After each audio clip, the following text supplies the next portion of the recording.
Welcome to Chapter 3. In the previous chapter, you made your first AI call, saw how traces are captured automatically, and enriched those traces with user and session context. Now it's time to build proper observability into your support system. This chapter covers 4 key concepts: structuring multi-turn conversations, capturing individual steps within each interaction as observations, nesting those observations to reflect complex workflows, and attaching quality scores that you'll use for evaluation later. The key is the session ID. In this code, we have the same user, user1, and the same session, support session1, across 3 separate traces. Each trace handles a different question: refund inquiry, document verification inquiry, and document type inquiry, but they all share the same session ID and user ID. This is what ties them together as a single conversation. Notice that each turn is its own independent trace with its own span. We're not cramming everything into one massive trace. Instead, we let the session underscore ID do the grouping for us. This keeps each trace clean and focused while still preserving the full conversation context. And don't forget to call InteractiveAI.flush after each turn to ensure the traces are sent to the platform. Let's head to the platform. Go to Observability, then Sessions. Here you'll see our session, Support Session 1, with 3 traces inside it. Open it and you'll see all 3 in chronological order: Refund Inquiry, Document Verification Inquiry, and Document Type Inquiry. This is the session view we explored in Chapter 2, but now with a real multi-turn conversation flowing through it. In a production environment, this is how you'd trace back through an entire customer exchange to pinpoint where something went wrong. Now, each of those traces we just created captured the full request-response cycle as a single unit. But in reality, behind each response, there are usually multiple steps happening. You might need to retrieve account data, check a policy document, call an external API, and then generate a personalized response. Each of these steps should be captured individually so you can debug and optimize them independently. That's what observations are for. Observations are the building blocks inside a trace. They can be nested to reflect your system's actual hierarchy. InteractiveAI supports several observation types that we'll use in this chapter. A span is a generic unit of work, and it's the most flexible. A generation represents an LLM call and automatically captures the model, tokens, and cost. A tool captures a function or external API call. And a retriever is designed for document or vector store lookups, capturing things like relevance scores. There are additional types like agent and chain, but these 4 cover our needs for now. Let's look at a more realistic scenario. A customer asks, "Why is my refund taking so long?" Before we can answer, we need to check the refund status with an external payment service. So, our trace will have 2 steps inside it.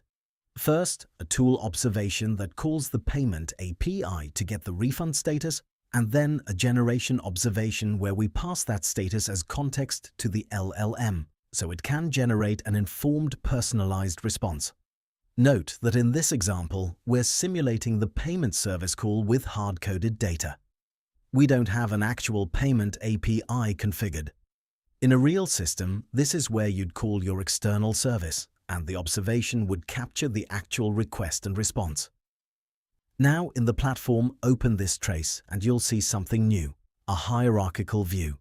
The root span, refund status inquiry, contains 2 nested observations: the tool call and the generation. You can click on each one to inspect its specific input and output. The tool observation shows the API request and the full refund status object that came back. The generation observation shows the exact prompt that was sent to the model, including the refund context and the response it generated. This structure makes debugging straightforward. Let's take this a step further. Real support scenarios often involve even more steps at different levels. Here, we're handling a premium customer asking about their usage limits. The workflow has 3 steps. First, we check their subscription tier using a tool observation. Then, we retrieve relevant policy documents using a retriever observation. This type is specifically designed for document or vector store lookups, and it captures things like relevant scores. Finally, we generate a personalized response using all that context in a generation observation.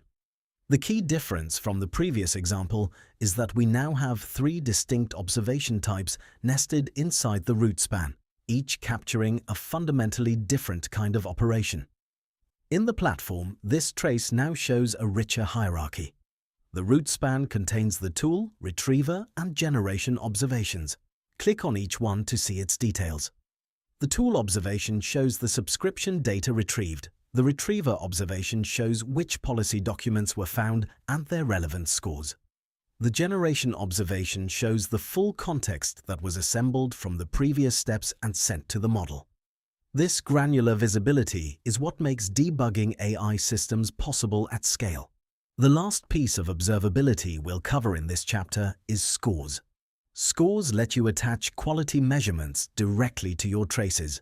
These can come from automated evaluators, which we'll set up in Chapter 5, from human reviewers, or from your own business logic in code. For now, let's add scores manually to understand how they work. In this code, after getting the LLM response, we call InteractiveAI.score current trace 3 times, each with a different score type. First, a Boolean score called resolved. Was the customer's issue resolved? We set it to true. Then, a numeric score called helpfulness. How helpful was the response on a scale? We give it 4.5. And finally, a categorical score called outcome. What category does the result fall into? We set it to instructions_provided. Each score also includes a comment explaining the reasoning, which becomes valuable when you're reviewing traces later. In the platform, open this trace and click on the Scores tab. You'll see all 3 scores displayed with their names, values, comments, and a source column showing API, meaning these scores came from your code. Later, when we set up automated evaluators and human annotation queues, you'll see scores with sources like eval for LLM as a judge evaluators and annotation for human reviewers. All score sources appear in the same place, giving you a unified view of quality across automated and manual assessments. Beyond the individual trace view, you can also navigate to Observability, then Scores, to see all scores across your entire project in one place. This screen lets you filter by score name, by value range, and by source, so you can isolate scores that came from your code versus those from automated evaluators versus human annotations. This becomes essential once you have multiple scoring mechanisms running in parallel. Scores also unlock powerful filtering in the traces view itself. You can filter by score, name, and value. For example, show me all traces where helpfulness is above 2.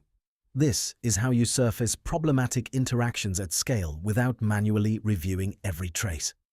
And when combined with the session and user context we set up earlier, you can answer very specific questions like which users are experiencing the lowest quality responses and in which types of conversations. Let's recap what we've built in this chapter. We started with multi-turn conversations using session_ID to group related traces into a single coherent exchange.